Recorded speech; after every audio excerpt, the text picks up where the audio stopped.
Seorang wanita berusaha mengungkap kasus menghilangnya si adik di sebuah apartemen yang baru saja mereka beli. Setelah menyelidiki lebih lanjut, dia pun menemukan fakta jika si adik seringkali mendengar suara-suara aneh yang membuatnya sangat tertekan. Tapi semakin dia mencari tahu apa yang sebenarnya terjadi, terungkaplah sebuah fakta yang sangat mencengangkan. Ini adalah cerita dari film Noise tahun 2024. Suara misterius apakah yang sebenarnya membuat si adik sampai menghilang? Langsung saja kita masuk ke videonya.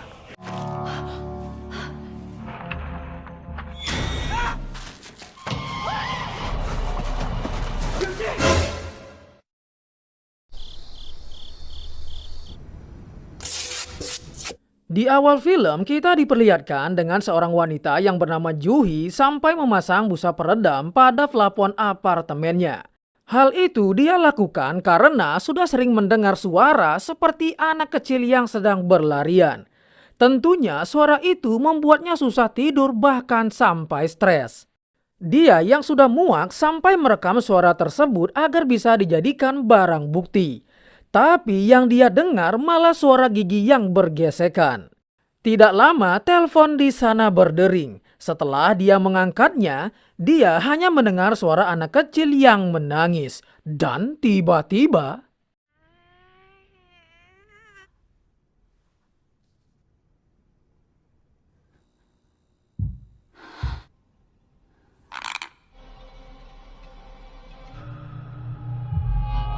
dari manakah sumber suara misterius tersebut?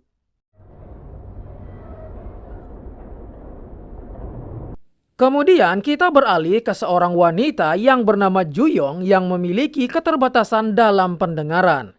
Kemudian dia menerima telepon dari seorang detektif yang memberitahu jika Juhi telah dinyatakan menghilang. Ternyata Juyong ini adalah kakaknya Juhi. Dia tidak tahu kabar adiknya karena selama ini dia tinggal di asrama tempat dia bekerja. Setelah dia datang ke apartemen adiknya, di depan pintu sudah tertempel sebuah kertas dengan tulisan "Tolong diam, aku tidak bisa hidup seperti ini".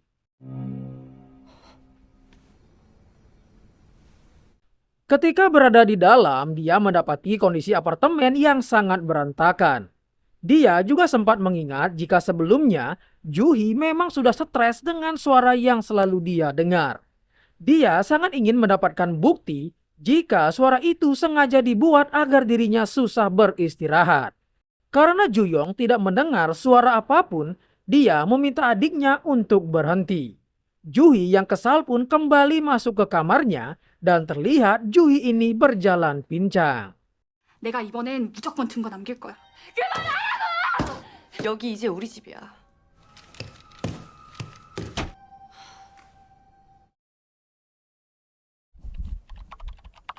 지뢰가 아니거든요.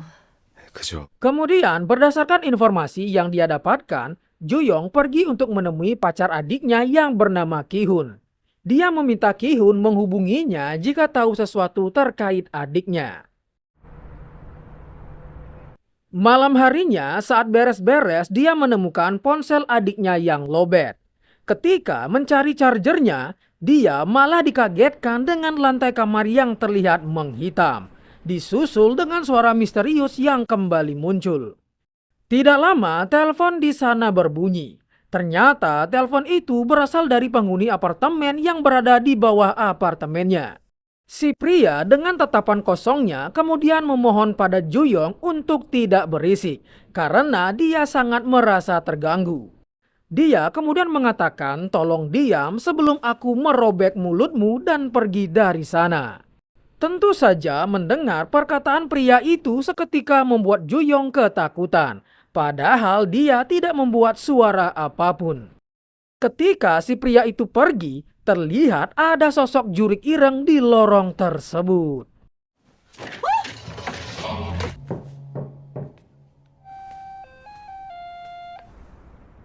언니가 계신. 밤에는 좀 조용히 해주시면 어떨까 싶. 그러니까 그동안 난 소리들은 저희랑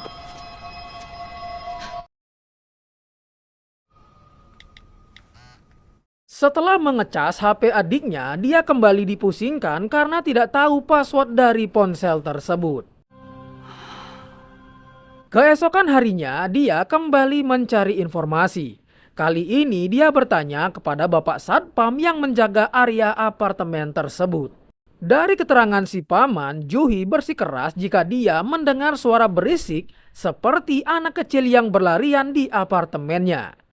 Karena dia mengetuk-ngetuk plafon kamar, suara itulah yang membuat si pria penghuni di bawah juga ikut terganggu. Tapi si paman mengatakan karena suara tersebut berasal dari apartemen mereka yang bernomor 604, jadi semua orang harus ekstra hati-hati. Baru juga ingin menjelaskan kejadian apa yang pernah terjadi di sana. Mereka malah kedatangan seorang penghuni lain yang mengeluh soal basement dari apartemen tersebut. 이거 Setelah dibuka, bisa kita lihat basement dari apartemen tersebut dipenuhi dengan begitu banyaknya sampah yang pastinya mengeluarkan bau tidak sedap. Itulah yang membuat si wanita merasa tidak nyaman. Si paman sengaja mengunci pintunya agar tidak ada lagi yang membuang sampah di sana. Tapi orang-orang malah membuang sampah lewat jendela. Tidak lama kemudian, si ibu ketua datang dan memberikan sedikit penjelasan kenapa sampah itu tidak dibersihkan. Dia mengatakan jika pihak berwenang menolak membersihkan tempat pribadi dengan uang pajak, karena pembersihannya diperkirakan menelan biaya puluhan ribu dolar. 차라리 임대가 낫지. 저희 아까 하던 얘기요. 몇 년째예요? 근데 이렇게 Karena merasa akan membutuhkan waktu mencari keberadaan adiknya, Juyong pun meminta cuti kerja. Tapi dia malah diomelin oleh bosnya. Karena tidak ingin mendengar ocehan si bos, dia melepas alat bantu dengarnya dan hanya mengaktifkan fitur pendeteksi suara pada ponselnya. Sekembalinya ke apartemen, dia kembali mendapatkan tulisan dari pria kemarin. Dan saat masuk ke dalam, sosok jurik ireng itu sedang mengawasinya dari kejauhan. Di dalam, akhirnya dia tidak sengaja mendapatkan sebuah kado ulang tahun dari adiknya. Dari kue pemberian adiknya, dia melihat ada angka 1010. Merasa perlu dicoba, dia menekan angka tersebut dan ternyata itu adalah password dari ponselnya Juhi. Setelah berhasil membukanya, Juyong mencari nomor terakhir yang ditelepon oleh adiknya. Kemudian mengirim pesan agar nomor tersebut menelponnya kembali. Selain itu, dia juga mendapatkan banyak rekaman suara yang berhasil ditangkap oleh adiknya. Karena merasa penasaran, dia pun mencoba mendengarkannya. Setelah mendengar puluhan rekaman suara, dia mendengar suara adiknya yang sangat frustasi karena suara-suara aneh yang dia dengar. Kemudian dia akhirnya mendengar suara wanita yang membuatnya merinding sedap.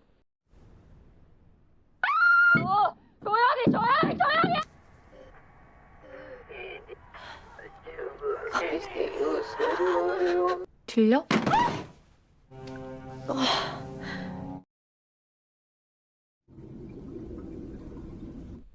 Selesai mandi, telepon di sana kembali berbunyi. Ketika diangkat, ternyata itu adalah Juhi yang ingin dibukakan pintu. Tapi Juyong merasa aneh karena Juhi tidak tahu password apartemen mereka sendiri. Di momen ini, akhirnya Juyong mendengar suara gesekan gigi dan dengungan keras yang membuat telinganya sampai sakit.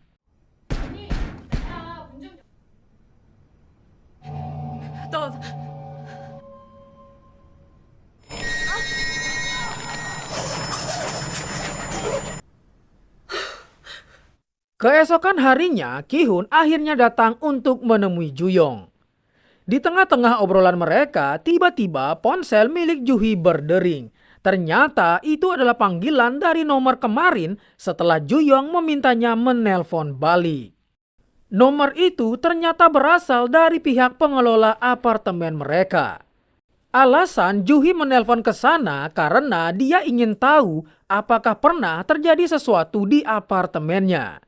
Kemudian si wanita pun menjelaskan jika beberapa bulan yang lalu seorang wanita telah melakukan aksi mendiskon nyawa di apartemen tersebut karena frustasi dengan suara-suara misterius yang dia dengar. Dan lokasi dia mendiskon nyawanya tepat di tempat Juyong biasa makan. Merinding sedap.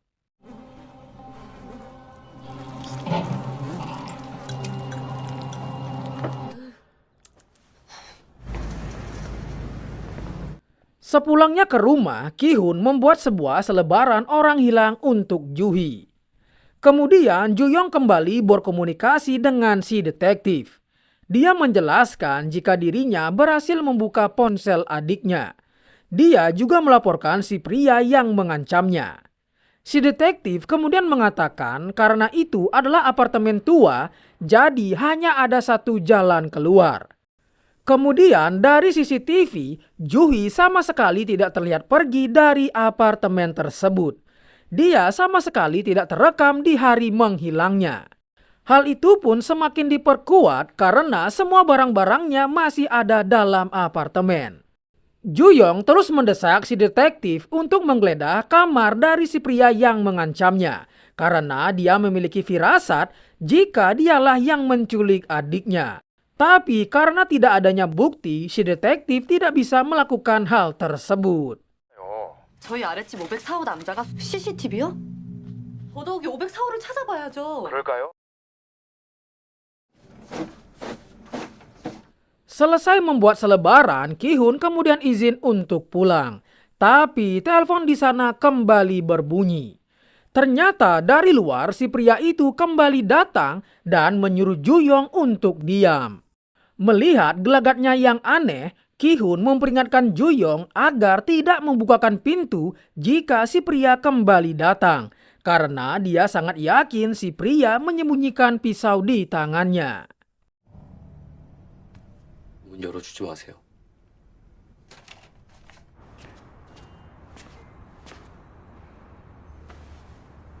Merinding sedap, si pria ternyata memang membawa pisau.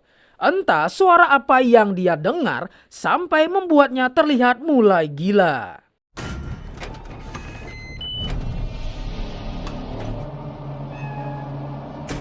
Sementara itu, meskipun hari sudah malam, Ju-yong tetap menyebarkan selebaran yang dibuat oleh Ki-hun.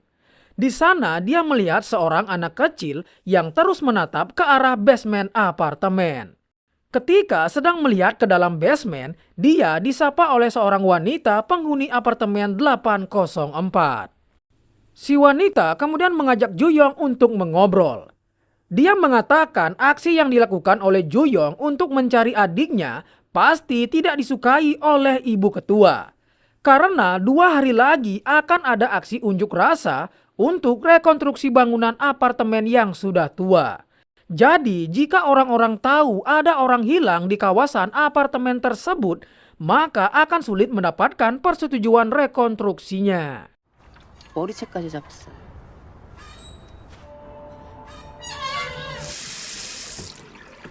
Ju-yong yang sedang membasuh mukanya malah mendengar suara adiknya dari saluran pembuangan air.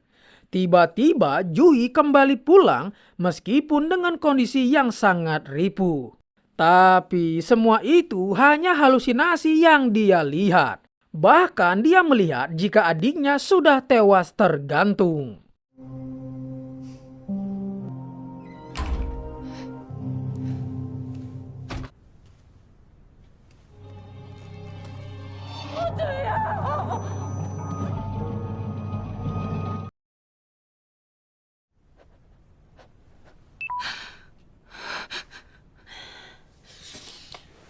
Setelah bangun dari mimpinya, dia melihat ponselnya mendeteksi adanya suara.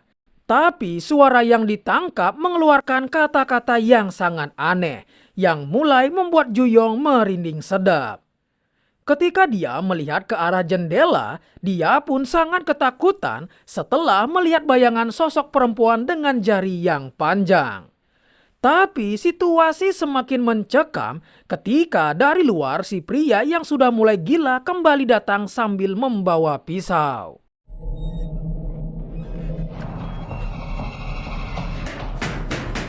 Si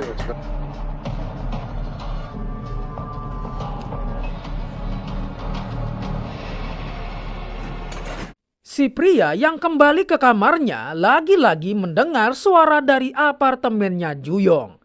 Dia pun dengan kesal kembali ke atas. Tapi di sana dia malah melihat penampakan sosok jurik dari atas pintu dibarengi dengan suara melengking yang membuat sakit telinga.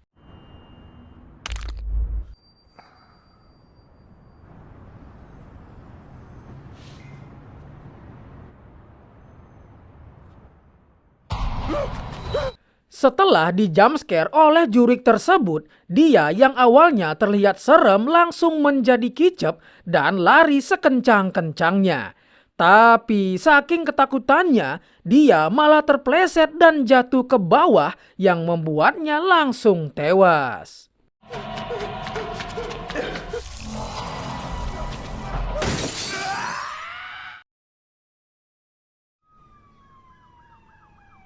Keesokan harinya, polisi pun sudah berada di sana. Juyong yang melihat si pria tewas langsung mengatakan jika pria itulah yang mengancam dirinya.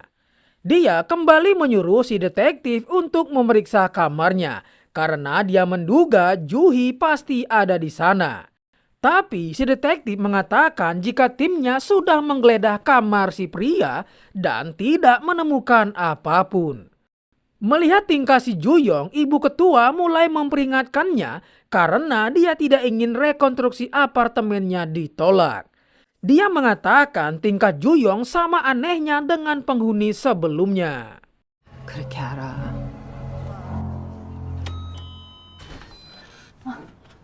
Mendengar itu, Juyong kemudian menemui si wanita penghuni kamar nomor 804 untuk mencari informasi. Ketika berada di dalam, Juyong sempat melihat anaknya si wanita. Setelahnya, si wanita menjelaskan jika penghuni sebelumnya yang dimaksud oleh ibu ketua adalah mantan ketua sebelumnya. Dia tinggal di kamar nomor 704. Mantan ketua tersebut sangat sensitif dengan suara dan sering mengeluh pada wanita 804 untuk menyuruh anaknya jangan berlarian di kamar apartemen karena dia sangat merasa terganggu.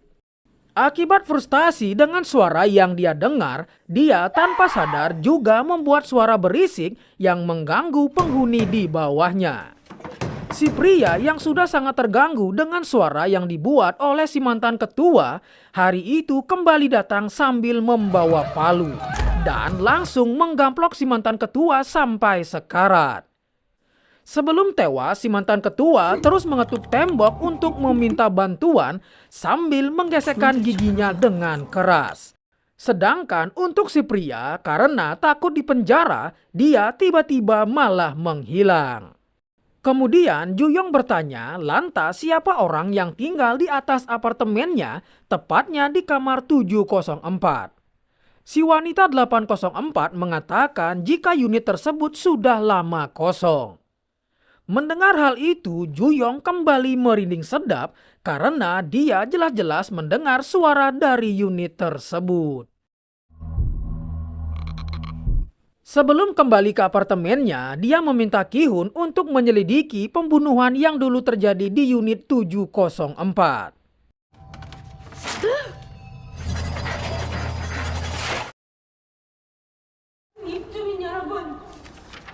Keesokan harinya, Juyong kembali menyebarkan selebaran adiknya bertepatan dengan si ibu ketua yang melakukan aksi unjuk rasa agar apartemen tersebut mendapatkan rekonstruksi. Melihat selebaran adiknya malah diinjak-injak oleh penghuni lain, Juyong pun menjadi sangat marah karena faktanya para penghuni lain tidak peduli dengan adiknya yang menghilang. Dia yang membuat keributan sempat adu mekanik dengan si ibu ketua. Si ibu ketua yang tidak sengaja mengambil alat bantu dengar milik Juyong akhirnya menyadari jika Juyong adalah seorang tunarungu. Ki-hun yang sudah tiba di sana kemudian mengajak Juyong pergi.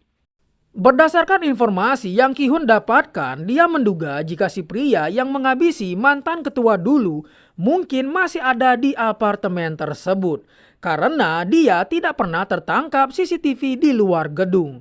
Mungkin dia bersembunyi di batas-batas apartemen yang tidak mereka ketahui. Si pria yang tiba-tiba menghilang sama seperti adiknya kemudian membuat Ju-yong sadar jika basement adalah satu-satunya tempat yang belum mereka selidiki.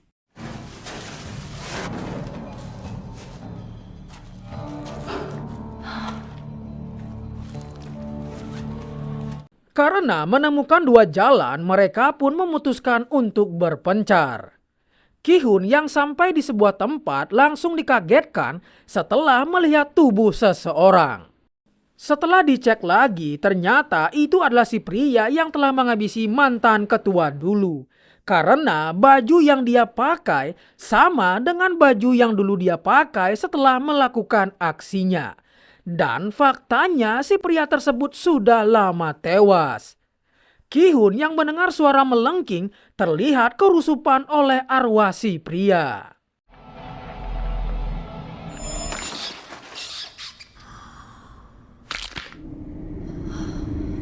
Ju-yong yang sempat melihat pintu baja kemudian memanggil Ki-hun karena mendengar suara. Tapi Ki-hun yang sudah kerusupan arwah si pria langsung berlari dan menyerang Ju-yong. Beruntung Ju-yong masih bisa lolos setelah menggaploknya menggunakan batu. Ju-yong yang berusaha kabur lewat jendela sempat mendapatkan luka akibat terkena pecahan kaca. Kemudian dia ditolong oleh seseorang.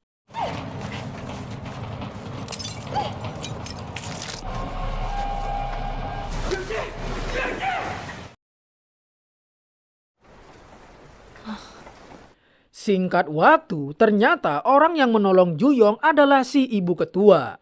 Dia melakukan itu karena anaknya ternyata juga seorang tunarungu. Si ibu ketua juga sudah menelpon polisi karena Ju-yong terus mengoceh telah menemukan seseorang di basement apartemen. Meskipun dia tidak sadar telah mengatakan hal itu. Ju-yong kemudian mengatakan jika satu-satunya bocil yang dia lihat di apartemen ini adalah si bocil anaknya ibu ketua dan bocil anaknya wanita 804. Mendengar itu, si ibu ketua pun langsung tertawa karena faktanya putri dari wanita 804 telah lama meninggal akibat tertabrak oleh truk. Lah, lantas siapa yang Ju-yong lihat kemarin? Si bocil kemudian memperingati Ju-yong untuk jangan ke basement karena suara melengking yang terus dia dengar ternyata sampai membuat telinganya berdarah. Jika Ju-yong kembali ke sana, dia bisa saja akan tewas. Tidak lama dia mendapatkan telepon dari si detektif dan betapa terkejutnya Ju-yong karena faktanya Ki-hun ditemukan telah tewas. Dia yang kembali berbicara dengan si detektif terus mengatakan jika dia melihat pintu baja di dalam basement. Tapi hal itu terus dibantah oleh si detektif karena dia dan timnya sudah menggeledah semua sudut basement dan tidak menemukan pintu yang Ju-yong maksud. Apakah yang sebenarnya terjadi? Karena Ju-yong yakin dengan apa yang dia lihat, dia pun memutuskan untuk kembali masuk ke dalam basement. Karena dia yakin di balik pintu itulah adiknya berada. Setelah ditelusuri, Ju-yong menemukan cam recorder milik adiknya yang digunakan untuk mengumpulkan bukti. Karena cam tersebut bisa tersambung ke HP adiknya melalui Bluetooth, jadinya dia tetap bisa melihat isi rekaman di HP adiknya. Dan disinilah sebuah plot twist akan terjadi, begitu juga dengan fakta yang sebenarnya. Dari rekaman tersebut, seperti biasa, Ju-hee kembali merekam untuk mengumpulkan bukti. Kemudian dia naik ke lantai atas, tepatnya di kamar si wanita penghuni unit 804.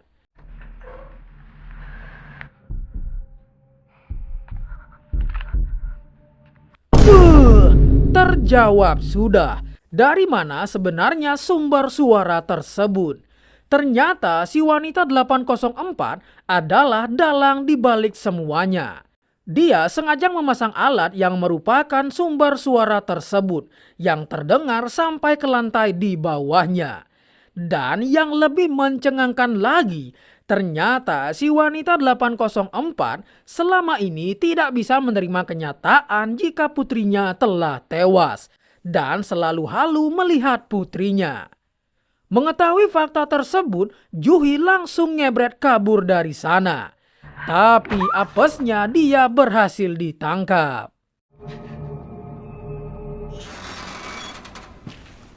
Kemudian Juyong kembali mendengar suara adiknya. Setelah dicari, betapa senangnya Juyong karena akhirnya berhasil menemukan adiknya. Tapi ketika diajak berjalan, si adik terlihat sama sekali tidak pincang, merinding sedap. Mereka yang akan keluar dari sana, apesnya sudah dicegat oleh wanita 804 yang memperlihatkan sisi psikopatnya. Agar bisa selamat, Juyong meminta adiknya bersembunyi kemudian kabur jika ada kesempatan. Sedangkan dia akan berusaha memancing si wanita psikopat. Di sini sebuah plot twist kembali terungkap. Karena faktanya si mantan ketua tidak tewas karena ulah si pria. Melainkan dialah yang menghabisinya. Karena dia sangat dendam pada si mantan ketua yang telah memisahkannya dengan anaknya.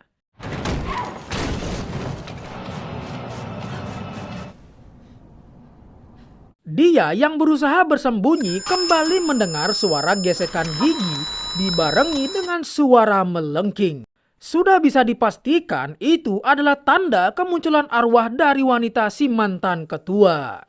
Masih dalam kondisi bingung, Juyong malah dikagetkan dengan si wanita yang sudah ada di depannya. Adu mekanik pun terjadi di antara mereka berdua. Di momen ini akhirnya dia menjelaskan apa alasannya melakukan semua ini.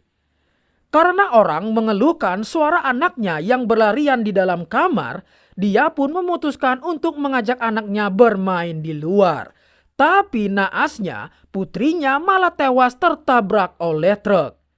Karena dendamnya itulah dia memasang alat yang mengeluarkan suara berisik dan membuat orang saling menghabisi karena kesalahpahaman. Dengan rencananya itu dia pun berhasil menghabisi si mantan ketua. Tapi karena dia halu melihat putrinya, dia malah memutuskan untuk tetap tinggal di apartemen tersebut. Sampailah Juhi yang tinggal di apartemen 604 dan menjadi korban berikutnya. Si wanita 804 masih terus membuat suara berisik karena dia marah dengan semua orang penghuni apartemen dan menganggap mereka semua tidak peduli dengan putrinya.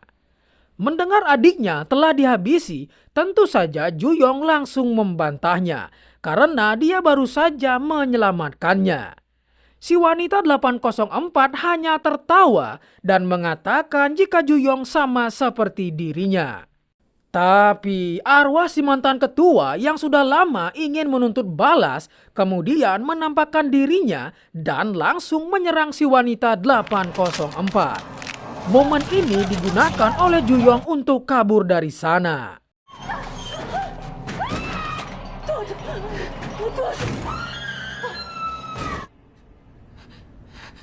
Pada akhirnya si wanita 804 berakhir tewas di tangan arwah si mantan ketua dengan luka yang sama, yaitu dipalu di bagian endasnya.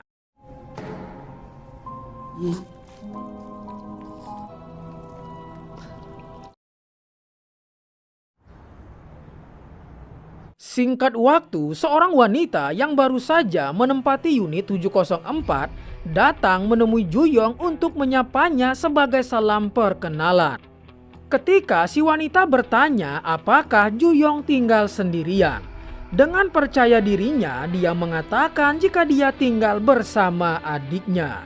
Tapi bisa kita lihat dari sudut pandang si wanita, dia sama sekali tidak melihat ada orang lain. Karena faktanya Juyong yang masih menyangkal kematian adiknya menjadi halu seperti wanita 804. Itulah kenapa si wanita 804 mengatakan jika Juyong sama seperti dirinya. Film pun ditutup dengan Juyong yang akan menjadi penerus wanita 804.